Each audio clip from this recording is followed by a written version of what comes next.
WrestleMania, 16, 17, 18, 19 days or so away. We know what we're doing with the WWE title. We know what they're doing with the Universal title. We know what they're doing with the Raw Women's Championship. We know what they're doing with the SmackDown Women's Championship. We know what they're doing with the US title. We know what they're doing with the Intercontinental title. And now we know what they're doing with the Cruiserweight title. Let's talk about it.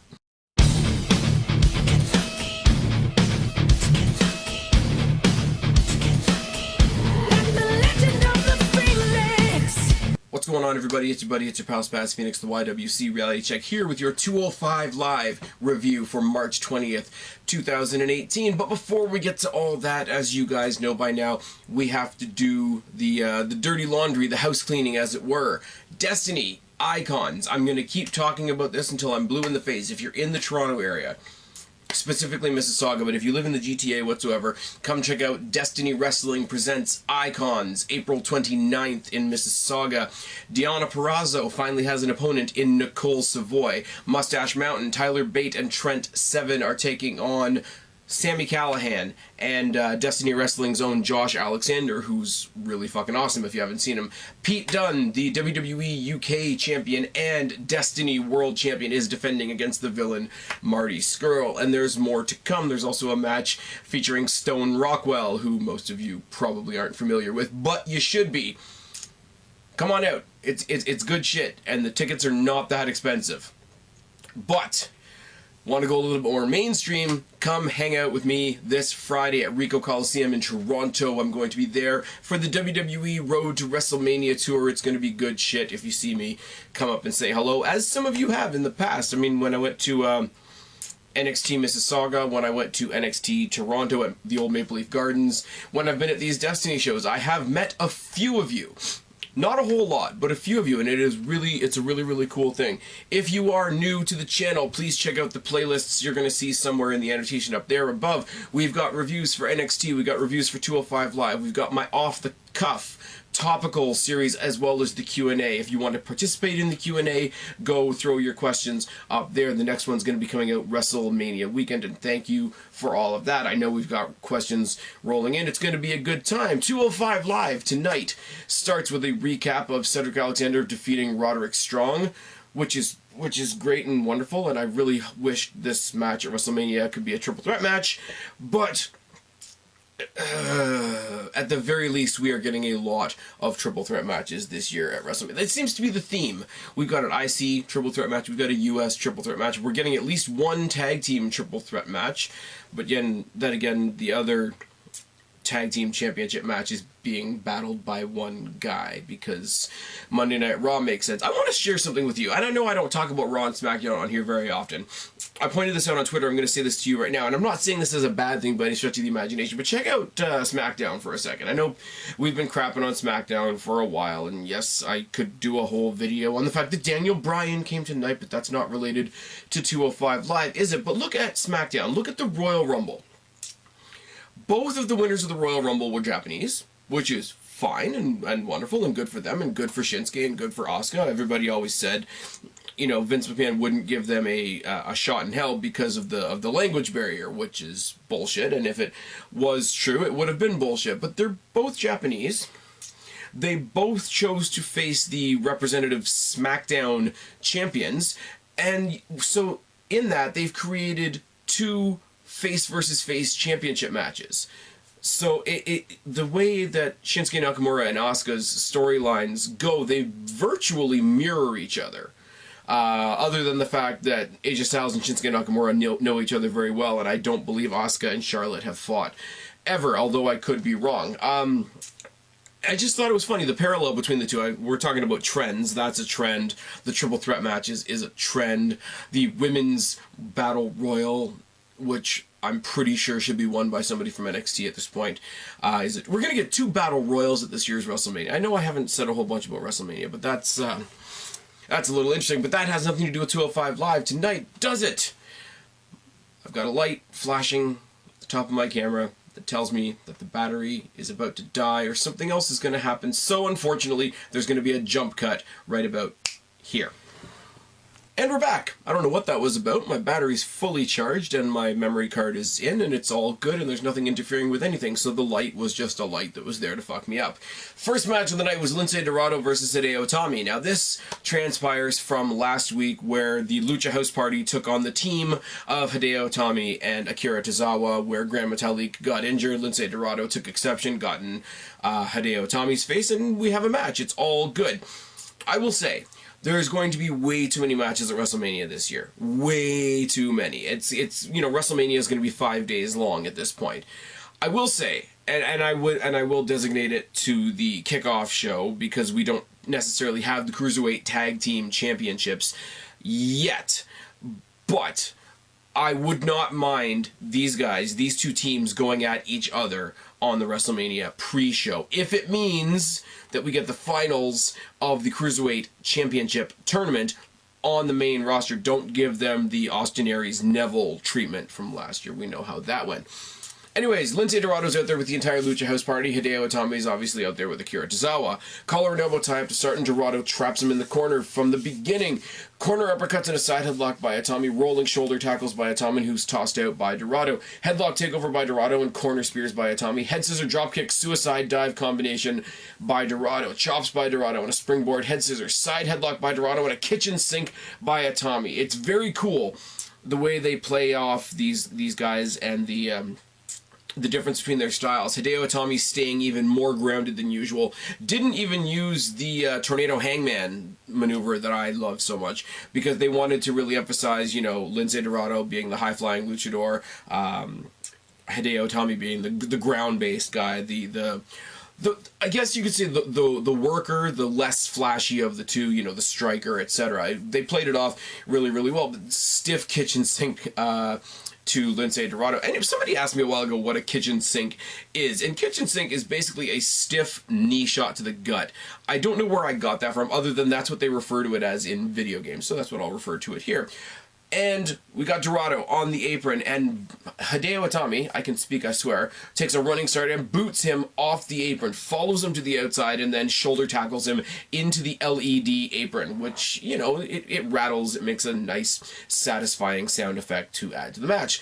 Kicks and palm strikes by Itami, spin kick by Dorado, springboard crossbody by Dorado, lariat by Itami. Back fist by Itami, super kick by Dorado, and then Itami is on the outside, arguing with the other two members of Lucha House Party, specifically Gran Metalik, who injured his knee last week. And ultimately, it ends up with Metalik shoving Itami into the LED board, causing the disqualification. All 5 men pour into the ring, and they're trying to go at each other. Kalisto and Tozawa are the cooler heads prevailing for their respective teams. Obviously, Tozawa holding HIDEO ITAMI back, and Kalisto trying to wrangle in I was about to say Drew McIntyre, Gran Metalik, and Lince Dorado, and trying to keep them under wraps. It would be a 2-on-3 if they did this at WrestleMania, and I don't really think that that's necessarily a bad thing. Or you grab somebody else and you throw them in on Akira Tozawa and HIDEO Itami's team. But I think this could be a cool little get everybody going type match. It wouldn't be on the main card, and nor should it be, unless they want to introduce those tag titles at WrestleMania, which would be really, really off the cuff. And yes, I went there. Video package on Drew Gulak because he's in the semifinal match tonight. Then we have an interview with Cedric Alexander, who tells us very emotionally what it meant for him to win last week and what WrestleMania means to him and what working hard means to him and that he can't believe it and his name's going to be up in lights and all the typical babyface stuff. And I know I sound like a really sarcastic jackass when I say this, but it is. It's the babyface stuff. You know, I worked so hard and I got here and I still can't believe I'm going to WrestleMania for the first time and rah rah.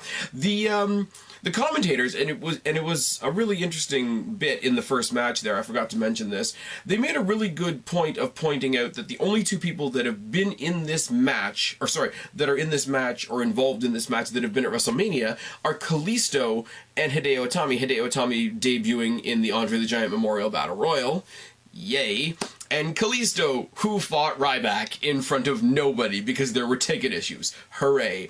Even still, you know, you're trying to boost these guys up as talking about, like, having big stage experience, but all you're really doing is pointing out that Akira Tozawa and Gran Metalik and Lince Dorado don't have WrestleMania experience. So a little bit of a misstep by the commentary on that one, in my opinion. What's not a misstep? Put TJP up against a jobber and let him show us what he can do.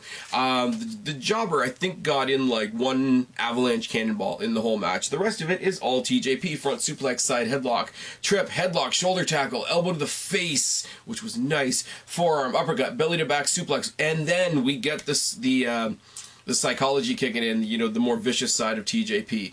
Low drop kick to the kneecap, followed up by several dragon screws and a super kick, setting him up for the detonation kick. After the detonation kick, decides he's not going to go for the pin and locks in the knee bar and doesn't release the knee bar even when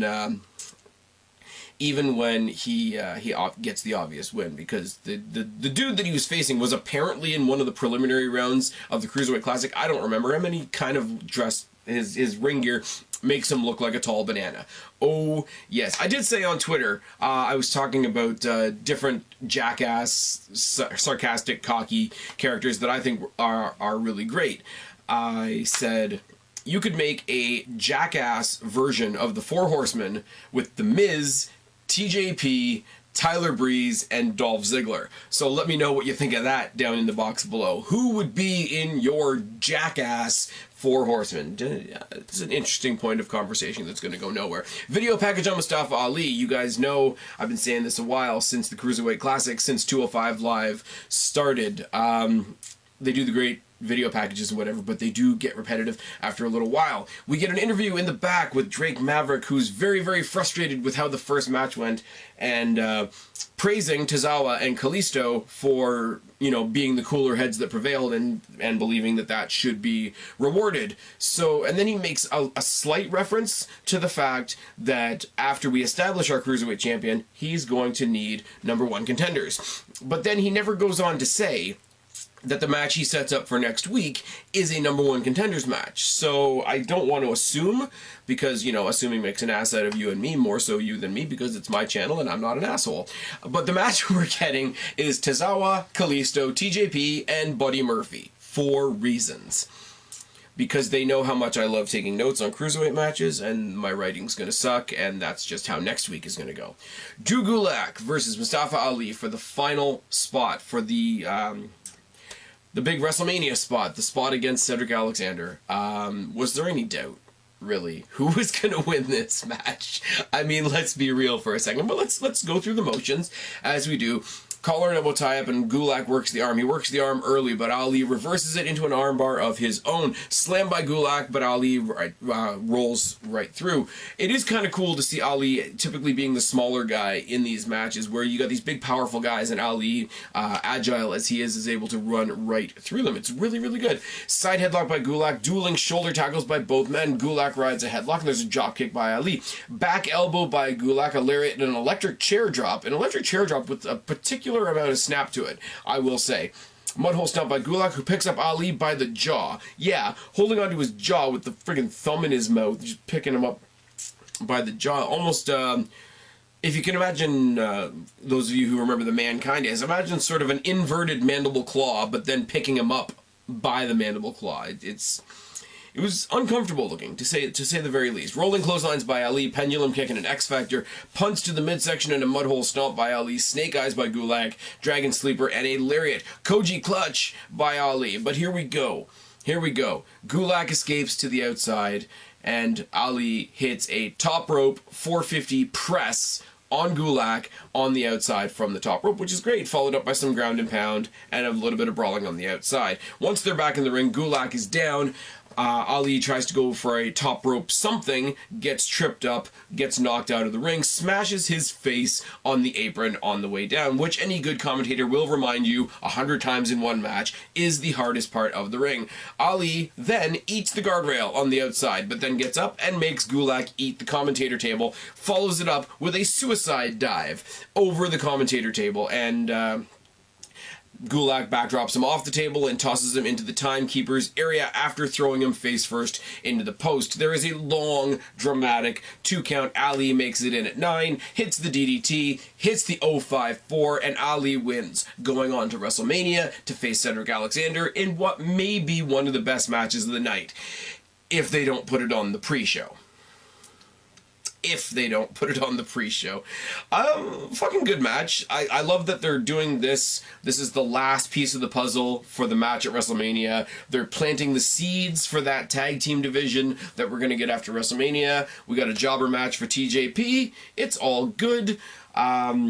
We don't have the tag team titles yet, but we already have a tag team rivalry on a brand that right now doesn't have a tag team championship, which is fine. TJP, we got a great fatal 4-way for next week. Hopefully it gets confirmed for us that that is a #1 contenders match. But yeah, I don't really have anything else to say. That's the end of my thoughts on this week's 205 Live. This is where I usually say tune in tomorrow to get my thoughts on NXT, because we're going to get this and this and this, but I just didn't take proper notes, and I didn't go and see what's going on tomorrow night. I know Ember Moon's coming back after her match with Shayna Baszler has been set for TakeOver, so we'll see what she has to say. And next week on 205 Live, we've got that Fatal 4-Way. So, yeah, I should stop rambling and get the hell out of here. I've been Spaz, your YWC Reality Check. Subscribe up there, talk down there, start a conversation, keep all these conversations going. Don't be a stranger. I will talk to each and every last one of you later, but for right now, I'm tagging out. Bye, guys.